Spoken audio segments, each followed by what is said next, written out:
sage-femme depuis 1984. J'ai travaillé dans les maternités hospitalières et puis en service de réanimation néonatale. Et donc après, j'ai fait une formation d'infirmière puéricultrice. Et puis après, je suis partie en protection maternelle et infantile et donc j'ai fait beaucoup de visites à domicile où j'ai rencontré des mamans. Et je me suis rendu compte au bout d'un certain nombre d'années que je rencontrais beaucoup de mamans qui avaient perdu un bébé. Ce que moi j'ai compris et ce qu'elles m'ont appris, c'est que c'est une souffrance qui est indescriptible, qui est terrible, que c'est très lourd, que c'est difficile, mais qu'on peut vivre après. Je ne dis pas qu'on efface tout, je ne dis pas qu'il n'y a plus de souffrance, je ne dis pas que tout est simple, mais je dis qu'on peut être heureux après quand même. Mais comme de toute façon, le bon parent n'existe pas, on a tous les parents du monde ont des difficultés avec leurs enfants, tous les parents du monde ne sont pas des parents idéaux et font des bêtises et se trompent et font des erreurs et puis recommencent, eh bien eux ils vont faire la même chose que tous les parents du monde. Quand une maman perd un bébé, quand des parents leur annoncent que ce bébé ne peut pas vivre, quand on leur annonce une nouvelle aussi grave, aussi terrible, il n'y a jamais de bons mots parce que on sait qu'on va faire du mal. On sait qu'on va créer de la souffrance. Les mots justes n'existent pas. La seule chose qu'il faut faire, c'est être délicat, être précautionneux, se rappeler que de toute façon, on sait que, contrairement à ce quoi on a été formé, qui est de prendre soin, ne pas faire souffrir, diminuer la souffrance, on sait que là, on va faire souffrir, on le sait.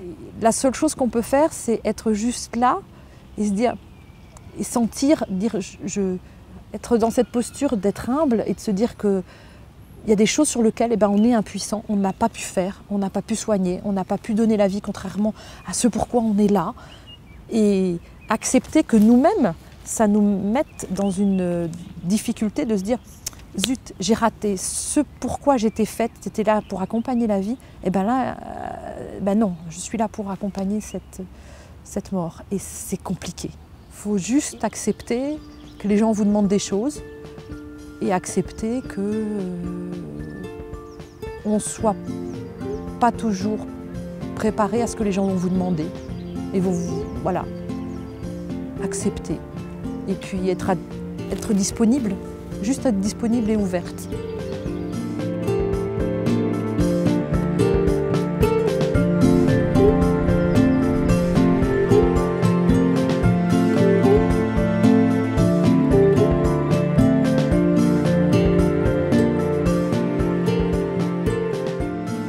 Je m'appelle Jean-François et ce que j'ai envie de dire en premier lieu, c'est que ce que l'on apporte aujourd'hui ici, c'est un témoignage. Et ça ne reste qu'un témoignage. Je n'ai pas la prétention de donner des solutions. Les solutions, elles doivent venir de l'intérieur. Ouais, je dirais qu'on s'est déjà appuyé l'un l'autre, on a beaucoup parlé tous les deux. Le médecin, enfin le praticien, il était là sans dire grand-chose, mais il était là. On a eu toute l'équipe sage-femme, auxiliaires puère, qui ont été là pour nous soutenir, nous apportant des solutions précieuses. En l'occurrence, à l'hôpital de Vienne, ils nous ont permis de rester du côté des mamans hospitalisées, pour celles qui ont des problèmes avant accouchement, mais pas du côté de la pouponnière. Donc là-dessus, c'est précieux de ne pas être au milieu des cris de bébé qui je pense, pour nous, ont été insupportables. Quand l'événement vient juste d'arriver, on voit que l'horreur en fait. On reste que dans cette douleur, que dans le désespoir, et au fil du temps, moi, ce que j'aimerais dire aux gens qui viennent de vivre ça ou qui ont vécu ça il n'y a pas longtemps, au fil du temps, toute la souffrance, tout ce qui est ce côté horrible de ce qui est arrivé, on n'arrive pas à l'oublier, mais à le mettre dans une boîte. Enfin, moi, c'est un peu comme ça que je le vis. Je ne peux pas l'effacer, mais j'arrive à le contenir, à le mettre dans une boîte. Et par contre, dans ma vie de tous les jours, arriver à voir aussi ce que cette souffrance m'a apporté de bien. La difficulté du deuil périnatal, c'est que socialement, les gens n'ont pas vu l'enfant, ou très peu de gens. Donc, l'idée sociétale, c'est de dire, finalement, vous n'êtes pas attaché à cet enfant. Et même pour la maman qui a vécu 9 mois avec. On vient lui dire, bah, t'en refais un autre, quoi. Comme si c'était un objet... Du consommable. Du consommable, voilà. Et je pense que c'est à partir du moment où on a réussi à intégrer cet enfant dans notre vie, intégrer cet enfant, même s'il n'est pas là physiquement, dans notre... oui, dans notre vie, dans notre chair, dans notre... voilà, l'intérioriser, puisqu'il n'est pas là physiquement, qu'on arrive à dépasser ça. Donc si on nous refuse le fait qu'il n'est pas notre enfant, comme s'il n'avait jamais existé, c'est le pire des réflexions qu'on peut faire à des parents qui ont perdu un tout petit. Notre société, elle nous fait l'éloge de la vie, de la jeunesse, et elle oublie qu'avec la vie, il y a un deuxième cadeau qui est là, c'est la mort. Les cimetières sont à l'extérieur des villes, à l'extérieur des villages maintenant. On externalise ça. Voilà. On est dans une société, comme je disais, de consommation où tout va très très vite, c'est tout. Non, là, il nous faut du temps quand on vit ça. Et je pense que voilà, ce sont des temps qui sont vraiment importants pour arriver à diffuser l'information. Alors certes, il ne faut pas qu'on en fasse non plus la une sans arrêt parce que c'est trop angoissant pour tout le monde de se dire je veux un enfant et je risque de le perdre. Mon Dieu, on a eu nous la chance d'avoir les informations de l'association, l'enfant sans nom, etc. Mais il y en a d'autres qui n'ont rien comme information. On a beaucoup parlé. Pleurer. C'est lui qui n'est pas censé pleurer. Alors, pleurer, c'est...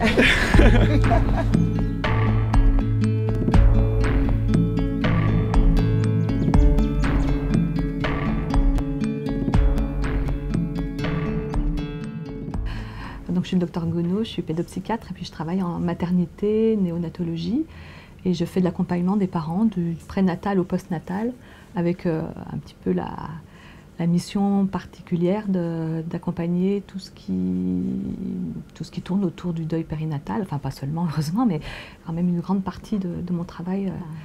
Je prône beaucoup la façon dont les parents vont être entourés dans ce moment-là. C'est-à-dire que la question du deuil périnatal, c'est une question extrêmement difficile pour les parents, qui est extrêmement douloureuse, mais ils sont aussi confrontés dans un temps très bref, très, très brutal, à l'accompagnement des équipes. Et la façon dont les équipes vont les accompagner sera certainement très déterminante pour tout le processus ensuite pour eux. J'aime pas bien le terme de deuil périnatal, c'est tout ce qui va faire quand on peut se remettre au milieu d'une telle aventure. On était dans un hôpital où semaine à semaine, on nous disait on va voir. Et puis, je ne sais plus pourquoi on était voir un autre spécialiste. Pour la chirurgie postnatale. Qui a eu un discours beaucoup plus direct, disant qu'on allait sur un chemin un peu compliqué, tant pour nous que pour le bébé. Que c'était faisable, mais derrière, il y avait des risques d'avoir un enfant dans des conditions compliquées. Voilà, beaucoup d'incertitudes. Et à ce moment-là, on a échangé. Les mots employés ont été plus fermes, plus directs, peut-être plus clairs de la part de cette personne. Et voilà, ça nous a engagés sur cette voie en disant on va arrêter. On arrête et vaut mieux aller sur cette voie-là, même si c'est compliqué. Je pense qu'on avait besoin de l'entendre. Parce que sur l'autre hôpital, on nous disait plutôt on va voir, on continue, on fait des tests. Et c'est vrai que quand on est parent, on a toujours l'espoir de se dire ah c'est bon, il y a peut-être... Ça peut durer longtemps. Et ça peut durer longtemps, voilà. C'est accéléré qui fait que le deuil périnatal, qui fait qu'il y a la mort à la place de la naissance, parce qu'on est dans une maternité, on est dans un service de néonatologie, on est pour attendre la vie et on se retrouve face à la mort. C'est en fait un accéléré de l'être qui a commencé un début de vie et puis qui se retrouve précipité dans la mort beaucoup plus vite que prévu. Et c'est cet accéléré-là qui est à mon sens le plus compliqué à vivre pour les parents. Et la façon dont les équipes vont essayer de mettre du temps là où il n'y a pas eu de temps, permettre de laisser des traces aussi de ce bébé, être les témoins du petit passage là sur Terre de ce bébé, même s'il est arrivé décédé. Au moment où on m'a dit il y a de gros soucis et on vous, entre guillemets, on vous condamne la grossesse, et au moment de l'accouchement, c'est écoulé 1 mois. Donc forcément, le mois est très difficile, parce que c'est long 1 mois pendant ce moment-là. Et en même temps, autant ça pouvait me paraître long et autant ça me paraissait court, Mais autant c'était encore tout ce temps à prendre conscience de lui et malgré tout de profiter de lui. J'ai beaucoup discuté avec lui. On a fait, moi j'ai bougé, j'ai emmené à des endroits. Je l'ai emmené. Nous avons été à des endroits que j'aimais bien, je lui racontais, puis des fois je me posais en disant écoute, maman elle est fatiguée, on va lire un livre, je vais te raconter des trucs, on va regarder la télé. Mais je crois que j'ai jamais parlé autant pendant ces 15 jours. Et j'ai jamais pleuré autant dans ces 15 jours. Le moment extrêmement difficile pour eux, c'est le retour à domicile, évidemment, sans leur bébé, et puis aussi dans une solitude où là, ils vont être les annonceurs de la mauvaise nouvelle dans leur entourage. Les amis, ça allait à peu près, c'est ceux qui m'ont le plus soutenue. La famille, par contre, c'était une catastrophe. Alors, c'est pas qu'ils voulaient bien faire, tous, dans la majorité. Le problème, c'est qu'ils sont démunis. Ils savent pas, ils me voient complètement effondrée. Et je pense qu'ils ont très peur. Et du coup, ils oublient qu'on a perdu un enfant et ils pensent qu'à nous. Qu'à moi, en l'occurrence, dire qu'est-ce qu'on peut faire pour l'aider qu'elle aille mieux. Sauf que quand on vient de perdre un enfant, soit on s'en fout, clairement, on peut être malade, on n'a rien à faire. Ce qu'on veut, c'est que les gens reconnaissent cet enfant qui est parti comme n'importe quel être de la famille, en fait. On essaye vraiment d'accompagner le couple, parce que d'abord, c'est une épreuve pour les deux, qui est vécue des deux côtés, bien entendu, avec souvent des papas qui vont chercher des ressources inouïes dans leur réserve, j'allais dire, pour soutenir la maman dans le moment du décès du bébé, et puis qui ensuite craquent, eux aussi, après, dans un deuxième temps. Et puis, donc ça, c'est un premier point dont il faut prendre soin. Et puis, la deuxième chose, c'est qu'il y a assez souvent, j'allais dire, des décalages qui se créent dans la suite d'un décès d'un bébé. Alors, en général, mais ça peut être aussi dans l'autre sens, mais en général, les papas, peut-être par la reprise du travail, par la reprise, entre guillemets, forcée de la vie qui continue, d'assurer des fois les accompagnements des enfants à l'école, etc., non pas passent vite à autre chose, mais on sorte de leur tête cette seule histoire. J'allais dire, c'est peut-être ça, parce que je crois qu'ils n'oublient pas, mais simplement, il y a beaucoup d'autres choses qui peuvent s'inscrire. Ils ne voulaient pas en parler, et donc on a été voir un psychologue. Moi, j'avais vraiment besoin pour vider mon sac, pour exprimer, pour essayer de comprendre où j'en étais, savoir des fois ce que je ressentais, c'était quoi cette douleur, c'était quoi ce monde qui me tombait sur la tête. Je voulais savoir d'où ça venait. Et c'est vrai que lui, il a fait son cheminement, tranquillement, et il a avancé. Et à un moment, j'avais dit à la psychologue, mais lui, j'ai l'impression qu'il a déjà fermé la boîte, qu'il a déjà fermé le livre, qu'il est sur le bureau en train de prendre de la poussière. Et moi, j'ai toujours temps en train de tourner les pages, donc en train de chercher une réponse. Donc je comprends pas. Et puis elle m'a expliqué que les hommes, ils ont une façon, ils ont un cheminement qui est complètement différent, qui peut des fois nous surprendre, nous mettre en colère des fois. Et des fois, moi, ça m'a mis en colère de voir son cheminement, de le voir aussi loin devant. Et j'avais envie de lui dire, mais tu m'attends, reste là, reviens derrière, reviens me chercher, aide-moi. Et en fait, compte, non, il ne peut pas venir me chercher parce que lui, il a fait son cheminement, il a besoin de faire son cheminement pour avancer. Et d'un autre côté, moi, j'ai besoin de faire mon cheminement aussi. C'est là que je me suis aussi aperçue que j'ai besoin de faire mon cheminement toute seule.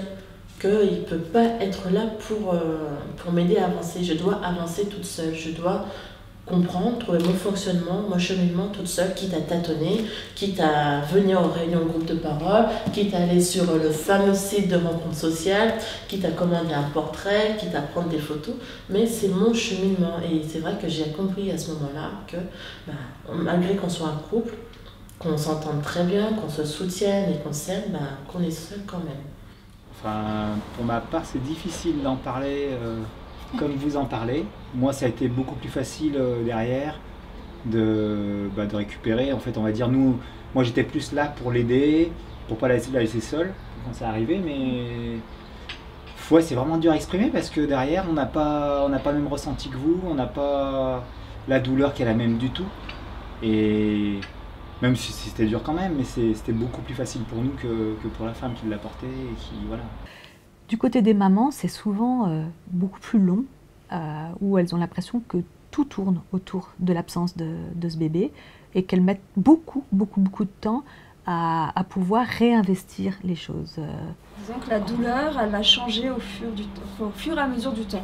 Parce qu'elle sera plus la même. Pour l'instant, quand on est dans le deuil, quand on le perd tout de suite, on en veut à la terre entière, on en veut aux médecins, on s'en veut à nous de ne pas avoir su faire le nécessaire. Et au fil du temps, en fait, la douleur, de toute façon, elle sera toujours là. Je pense même, quand je serai très très vieille, elle sera là. Mais elle change. Elle change. Après, ça devient une force. Je voulais que tout le monde le sache qu'il avait existé. J'apprends, ça va faire bientôt 2 ans, j'apprends en fait à pas le dire à tout le monde parce que finalement c'est notre histoire, c'est celle de notre famille. Et du coup les autres ça les intéresse pas des masses et puis surtout ça me met très mal à l'aise. Les gens savent pas quoi dire. En fait ils sont très maladroits. Il y en a qui se taisent parce que pour certains c'est contagieux. Nous on l'a ressenti comme ça, c'est contagieux pour certains. Et pour d'autres c'est plus, on sait pas quoi dire. Et donc moi c'est le contraire, j'ai été entre guillemets super bien entourée. Alors je pense qu'en plus du côté de mon père il y a autre chose qui joue, c'est les traditions asiatiques où tout défunt est respecté, même un enfant. Donc du coup, pour mon père c'était très naturel de parler de mon fils, de lui faire des cadeaux même s'il n'était plus là. Ce qui n'est aujourd'hui pas encore, à mon sens, acquis, c'est la collectivité, c'est la société. Et on peut l'expliquer parce que une grossesse, un temps de grossesse, un temps périnatal immédiat, c'est de l'intimité d'un couple, l'intimité d'une famille restreinte. Personne ne connaît ce bébé à venir et c'est juste après la naissance qu'ils en prennent connaissance, etc. Et parfois, lorsqu'il y a des décès très rapides ou des décès prénataux, personne d'autre que les parents n'ont une représentation de ce bébé. Donc après, faute de rentrer avec un bébé, j'ai eu besoin de quelque chose qui manifeste son existence et son passage au moins dans mes bras, sur cette terre. Donc je me suis fait graver une médaille. C'est un petit ange avec des ailes, une petite pierre précieuse et derrière il y a son prénom. Puis aussi c'était ma façon de dire quand j'ai repris le travail, vous avez vu ? Il est toujours là. Ouais. Il a existé. Il est là. Hein. C'est là qu'on voit la différence parce que nous on n'a pas besoin de... Non, je t'avais posé la question si tu voulais besoin quelque de rien, chose. Toi, il te suit sur tes longues courses, tu me disais. Ouais, quand je fais des courses qui durent longtemps, et surtout quand il y a des courses où je passe, où c'est la nuit, j'y pense beaucoup. Ouais. C'est très important d'offrir les espaces qui sont les bons points d'appui pour les parents. Il y a des parents pour lesquels ça va être un échange avec un psy, c'est là où, pour eux, ça va être important. Pour d'autres, ça va être de retrouver d'autres parents qui ont vécu la même chose. Ce qui nous a bien aidés, surtout moi, c'était les groupes de parole, quoi. C'était dur à accepter, mais bon, petit à petit on se rend compte que finalement on n'est pas tout seul. Alors moi il a fallu faire 2 deuils, je pense comme toi, c'est le deuil de pas terminer une grossesse, qu'on nous l'a enlevé avant, et puis le deuil de notre enfant. L'interruption médicale de grossesse, c'est vraiment un accompagnement particulier. Il y a exactement le même processus de deuil, mais avec le conflit intérieur de se dire j'ai souhaité, j'ai décidé cette situation et pourtant j'en souffre. C'est paradoxal. On pourrait se dire on a décidé quelque chose qui est mieux pour soi. Or, pour les parents, c'est jamais mieux pour eux. C'est toujours un déchirement de renoncer à leur bébé.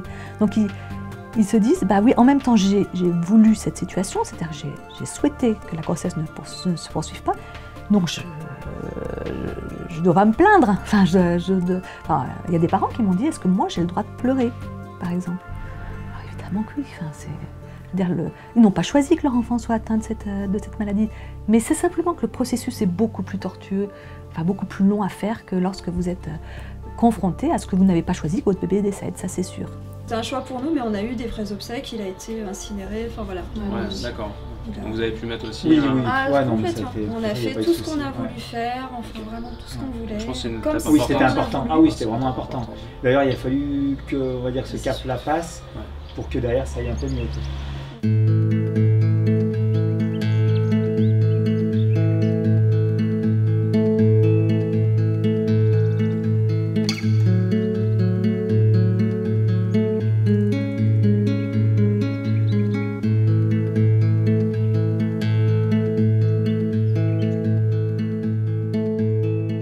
Je m'appelle Jean-Paul Rocle, je suis chargé de mission pour les services funéraires Ville de Paris. Ma mission donc consistant à être principalement centrée autour de la cérémonie et de l'accompagnement des maîtres de cérémonie. Je vais être situé ici donc en salle Mauméjean, donc qui est une des salles de cérémonie du crématorium du Père-Lachaise. C'est la dernière née de nos salles. C'est ici surtout qu'a lieu la cérémonie trimestrielle pour les tout-petits, donc qui a lieu les premiers mardis ouvrés de chaque trimestre. Cette cérémonie aujourd'hui réunit en moyenne 50 à 60 personnes chaque premier mardi du trimestre. Pour en venir à la cérémonie des tout-petits, de manière sur le plan un petit peu historique, vous expliquer la genèse de ce projet. Donc c'est quelque chose qui est apparu au cours de l'année 2009. J'ai été, dirais-je, sollicité par des rencontres avec des parents touchés par un deuil périnatal qui n'avaient pas voulu ou pas pu organiser des obsèques, mais qui voulaient connaître, savoir ce qui s'était passé après que l'hôpital ait pris en charge le devenir du corps de leur enfant. Et au fur et à mesure, je me suis rendu compte pour eux du besoin d'avoir un rite de séparation, ne serait-ce que sur le plan symbolique. Au départ, ce qu'on constatait, c'était souvent des mamans seules qui venaient. Aujourd'hui, on a souvent des couples. Même maintenant, on a parfois des familles complètes, donc avec les parents, les grands-parents, parfois même les frères et sœurs. On peut avoir le parrain, la marraine. C'est-à-dire quelque chose qui s'institue de manière très forte. Et c'est vrai que l'idée de cette cérémonie, c'est de donner un sens, une existence au tout petit. C'est-à-dire de faire exister, de le faire naître quelque part, cet être qui n'a pas eu le temps, en tout cas, de laisser une trace suffisamment conséquente. Pourtant, cette trace, elle existe dans le cœur des parents. Et c'est ça qu'on a vraiment voulu valoriser. Donc l'idée était de pouvoir d'abord les nommer, de pouvoir ensuite inscrire leur nom quelque part. Donc on a créé en fait, si vous voulez, cet objet symbolique qu'on appelle le livre des mémoires, c'est-à-dire qu'à l'issue de la cérémonie, les parents vont pouvoir inscrire le prénom de leur enfant sur une fiche qui est mise à leur disposition. Donc ils disent, voilà, enfant, fils, fille de, donc il est rétabli dans l'ordre chronologique. Et puis frère, sœur de, quand il y a des fratries. C'est important aussi de le rétablir dans la fratrie. Et ils peuvent laisser un message. Alors, ces documents-là restent ici au crématorium, un peu comme une sorte de lieu d'archivage. En tout cas, il y a une trace écrite de manière très nette.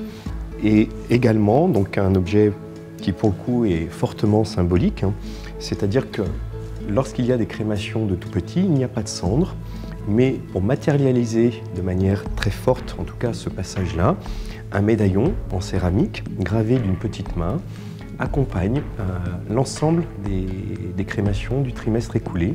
Il est exposé au cours de la cérémonie et ensuite déposé au cimetière parisien de Thiais, au pied de la stèle souvenir. Ce médaillon, donc quelque part, c'est la trace forte du passage de ces tout-petits ici dans ce lieu au crématorium du Père-Lachaise.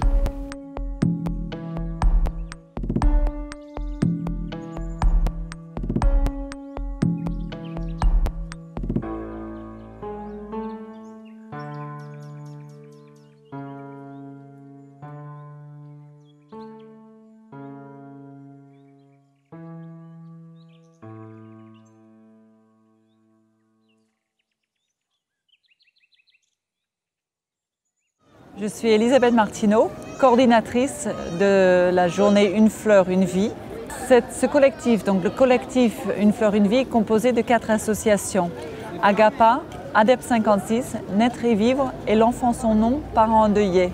Ces 4 associations se sont engagées pour la création de cette journée. On travaille ensemble, côte à côte, tout au long de l'année, pour préparer cette journée. Alors, le thème de notre journée cette année, donc en 2014, est la transformation.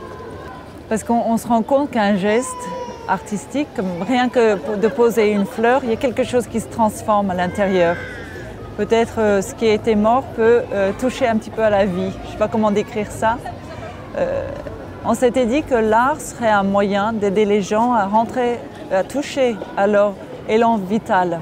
Vraiment ce qui les fait vivre à l'intérieur, de retoucher de la terre, de se sentir créateur de quelque chose, de peindre, de bouger dans un atelier d'expression corporelle par exemple, dans un atelier d'écriture, on pose des choses, on se sent exister par ces ateliers-là.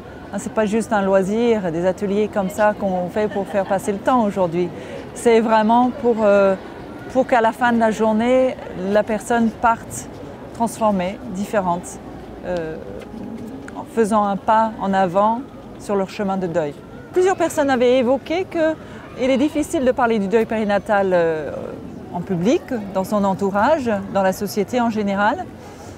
On a évoqué des problèmes aussi de moyens financiers pour les associations. Comment faire pour avoir les moyens de se former, de travailler de manière avec de la qualité auprès des parents.